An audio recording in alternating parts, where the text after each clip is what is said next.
उद्या चैत्र पंचमीला प्रत्येक आईने आपल्या मुलांसाठी हा एक उपाय करायचा आहे किंवा मुलं मोठे असतील तर त्यांनी स्वतः जरी केला तरी पण चालेल।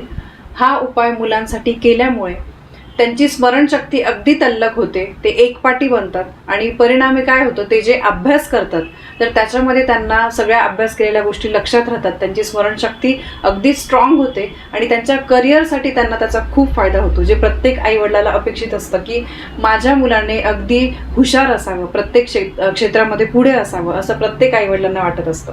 तर त्यामुळे उद्या चैत्र पंचमीला प्रत्येक आईने प्रत्येक आईवडिलांनी आपल्या मुलांसाठी हा उपाय करायचा आहे। यासोबतच एक वस्तू जी माता सरस्वतीला अत्यंत प्रिय आहे ती वस्तू तुम्हाला घरी आणायची आहे। माता सरस्वतीची कृपा आपल्या मुलांवर राहील आणि ते त्यांच्या आयुष्यामध्ये भरपूर प्रगती करतील। पंचमी तिथी ही माता सरस्वतीला समर्पित असते, तर त्यामुळे माता सरस्वतीशी संबंधित असे काही आपल्याला उपाय करायचे आहे। आणि बघा, याआधी पण मी बऱ्याचदा हा उपाय शेअर केलेला आहे। उद्या चैत्र पंचमी असल्यामुळे मी परत एकदा आठवण करून देते, उपाय कसा करायचा, काय करायचं सगळं अगदी इन डिटेलमध्ये मी तुम्हाला पुढे सांगणार आहे। तर बघा, चैत्र नवरात्र चाललेलं आहे, उद्या चैत्र पंचमी आहे, ठीक आहे। आणि उद्याचा दिवस अत्यंत महत्त्वाचा आहे। प्रत्येक आईवडिलांना वाटतं माझा मुलगा जो आहे तो आजकाल बघा वर्ल्ड एवढं कॉम्पिटिटिव्ह झालेलं आहे, तर सगळ्या बाबतींमध्ये हुशार असणं हे मुलांची ही काळाची गरज झालेली आहे।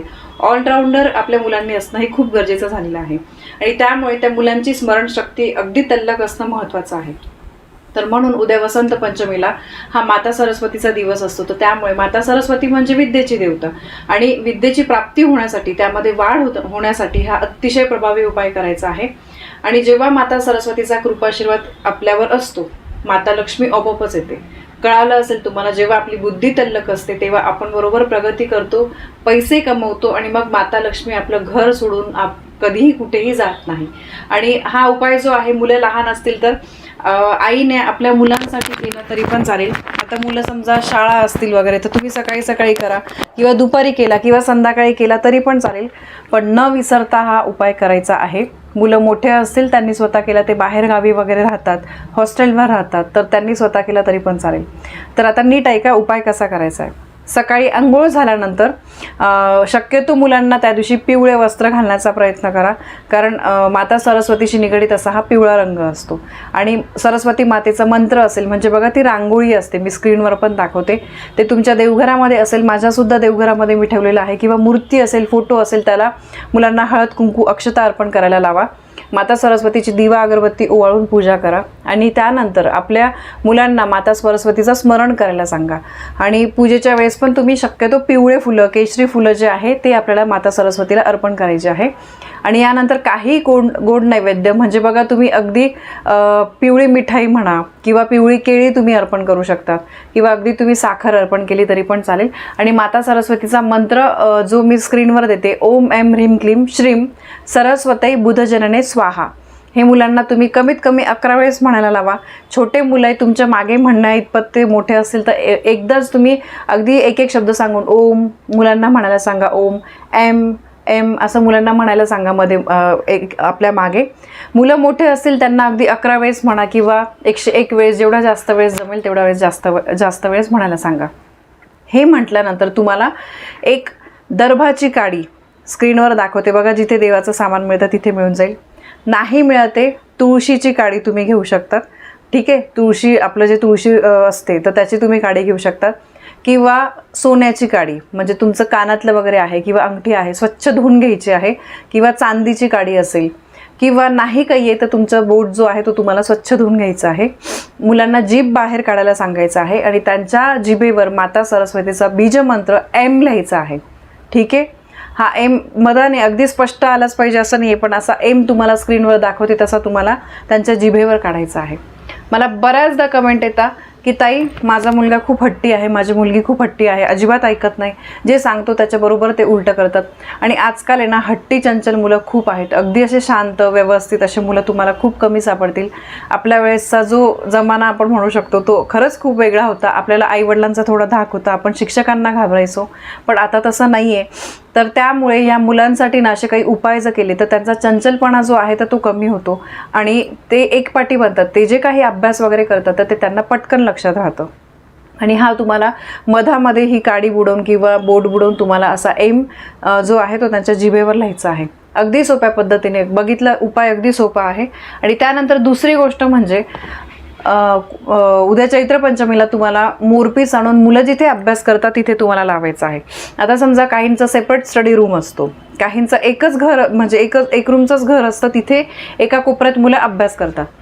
रेंटचं घर असेल, स्वतःचं असेल, छोटं असेल, मोठं असेल, तरी पण जिथे मुलं अभ्यास करतात तिथे तुम्हाला ते जिथे अभ्यासाला बसतात तिथे तुम्हाला एक फक्त मोरपीस आणायचं आहे. देवघरात पहिले ठेवायचं आहे. माता सरस्वतीला प्रार्थना करायची आहे की मुलांना त्यांच्या अभ्यासामध्ये त्यांची भरपूर प्रगती होऊ दे. जे काही तुमच्या मनामध्ये आहे ते तुम्ही प्रार्थना करा आणि त्यानंतर तो मोरपीस तुम्हाला तिथे लावायचा आहे. 1 लावा, 2 लावा, चालेल. मी आधी पण सांगितलेलं आहे. मी सुद्धा माझी मुलगी जिथे अभ्यास करते तिच्या मी स्टडी टेबललाच जो आपला मूव्हिंग असतो, कुठे पण नेता येतो तसा स्टडी टेबल आहे, त्यालाच मी मोरपीस लावलेला आहे. म्हणून मी सांगते बघा, माता सरस्वतीला मोरपीस आपण बघतो. सरस्वतीच्या प्रत्येक फोटोमध्ये, प्रत्येक मूर्तीच्या इथे तुम्ही बघितलं असेल मोर असतो. तर म्हणून आपल्याला मोर पण एक विद्येचं प्रतीकच मानलं जातं. जिथे सरस्वती माता असते तिथे मोर असतो. तर त्यामुळे तुम्हाला हा मोरपीस जो आहे तो तुम्हाला घरी आणून पूजा करून तसा तुम्हाला लावायचा आहे. मोरपीस लावल्यामुळे नकारात्मकता जी आहे ती आसपास भटकत नाही आणि आपल्या अभ्यासासोबत नशिबाची साथ मिळावी, माता सरस्वतीचा कृपाशीर्वाद मिळावा म्हणून तुम्हाला हा उपाय करायचा आहे. नुसता उपाय करायचा आणि अभ्यास करायचा नाही याला काही अर्थ नाही आहे. पण बघा, काहीतरी त्यांच्या कष्टासोबत कधी कधी आपण बघितलं असेल काही मुलं खरंच खूप अभ्यास करतात पण त्यांना पाहिजे तेवढं फळ जे आहे ते मिळत नाही. मग ते कुठेतरी अभ्यासाला कंटाळा करायला लागतात. अशा गोष्टी होतात. म्हणून त्यांच्या अभ्यासासोबत, त्यांच्या कष्टासोबत नशिबाची साथ मिळण्यासाठी तुम्हाला हे उपाय करायचे आहे. आणि बघा, तुम्ही मुलांना थोडं सवय करा. रोज अभ्यासाला बसण्याच्या आधी किंवा सकाळी अंघोळ करून झाल्यानंतर ते स्कूलमध्ये जाण्याच्या आधी, कॉलेजला जाण्याच्या आधी देवांना नमस्कार करायला सांगा. त्यानंतर स्वामींना मुजरा करायला सांगा. माता सरस्वतीचं स्मरण करायला सांगा. या गोष्टी झाल्याच पाहिजे. मी फक्त तुम्हाला सांगते असं नाही, माझ्या मुलीकडून सुद्धा या गोष्टी मी करून घेते आणि रोज स्कूलला जाण्याच्या आधी ती सुद्धा नमस्कार करते. आणि यासोबतच बघा, या गोष्टींना आपण त्यांना सवय केली तर त्यांना पुढे जाऊन त्याचा फायदा होईल. आपण सांगितलंच नाही तर त्यांना कळणार नाही. आपणच सांगितलं, आपणच सवय लावली तरच ते त्यांना कळतील की नाही, हे असं पण करायचं असतं. आणि दुसरी गोष्ट म्हणजे बघा, उद्या चैत्र पंचमीला तुम्हाला गरजूंना काहीतरी शैक्षणिक साहित्य तुम्ही दान करा. बघा, काहीतरी ज्या अशा स्कूल असतात जिथे गरीब लोकांचे मुलं जे आहे ते स्कूलला जातात, तर अशा ज्या शाळा असतात तर तिथे तुम्ही बघा वही दान करू शकतात, पेन्सिलचे बॉक्स दान करू शकतात. जे तिथे गरज असेल त्या गोष्टी तुम्ही, म्हणजे त्यांच्या शिक्षणामध्ये मदत होईल अशा काहीतरी गोष्टी तुम्ही दान केल्या ना तर त्याचा खूप फायदा होईल. बघा, माता सरस्वती आपल्यावर प्रसन्न होईल. आणि बघा, गरजू विद्यार्थ्यांना हे दान केल्यामुळे नक्कीच माता सरस्वतीचा भरभरून आशीर्वाद मिळेल. जे काही आपल्या अडीअडचणी असतील तर त्या दूर होतात आणि मुलंसुद्धा आपले जे आहे ते अभ्यासामध्ये त्यांची भरपूर प्रगती होते. तर असे हे अगदी साधे आणि सोपे पण खूप प्रभावी असे उपाय आहे.